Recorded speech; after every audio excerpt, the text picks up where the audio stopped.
সকাল সকাল উঠে আজ এত কিছু রান্না করে ফেললাম, তো চলো সেটাই তোমাদের সাথে শেয়ার করি। হ্যালো সবাইকে, গুড মর্নিং। এখন বাজে সকাল 6টার মতন। আর সকালে উঠে প্রথম যেটা কাজ সেটা হলো বাসি ঘর দোর ঝাড় দেওয়া। বাসি ঘরটাকে ঝাড় দিয়ে এখন আমি ব্রাশ করতে শুরু করে দিয়েছি। আর আজকে আমরা খাবো নিরামিষ, তার জন্যে কিন্তু রান্নাঘরে সমস্ত কাজ মানে ধোয়া মোছা সমস্ত কিছু আমি কাল রাতেই করে ফেলেছি। আর সবজি কয়েকটাও কিন্তু কাল রাতেই কেটে রেখেছি। আর এখন শুধু রান্না করার পালা। প্রথমেই আমি ভাতটাকে বসিয়ে দিলাম, আর এখানে আলু কয়েকটাকে ভেজে নেব। আলুগুলো ভাজা হয়ে গেলে এর মধ্যেই দিয়ে দেবো কয়েকটা ঢেঁকি শাক। এই তো আমার ঢেঁকি শাক আলু ভাজাটা কিন্তু হয়ে গেছে। এখন আমি চড়িয়ে দেবো চচ্চড়ি। তার আগেই একটু লঙ্কা আর একটু কালো জিরে ফোড়ন দিয়ে আমি ডাঁটাগুলোকে দিয়ে দিলাম। তার মধ্যে দেখো ভাতটাও কিন্তু আমার প্রায় হয়ে এসছে। আর এদিকে কয়েকটা বেটে নেবো সর্ষা।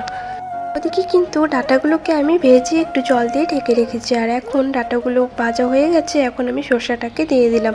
আর এই পাশে দেখো কয়েকটা ডাল আমি এখন একটুখানি ভেজে নেব, ভেজে তারপর প্রেসারে আমি দিয়ে দেবো। ডালটাকে আমি কিন্তু ওখানে প্রেসারে বসিয়ে দিয়েছি, এই তো সিটিও দিয়ে দিয়েছে 3টে। আর এখন আমি এখানে কয়েকটা টমেটো কেটে রেখেছি টমেটোর চাটনি বানাবো বলে। চাটনিটা আমার হয়ে গেছে, এবার আমি ডালটাকে সম্বার দিয়ে নেব। এই তো আমার রান্না বান্না একদম কমপ্লিট। এখানে রয়েছে ডাল, এখানে রয়েছে ডাঁটা চচ্চড়ি, আর এখানে শাক আলু ভাজা, আর এইদিকে রয়েছে চাটনি।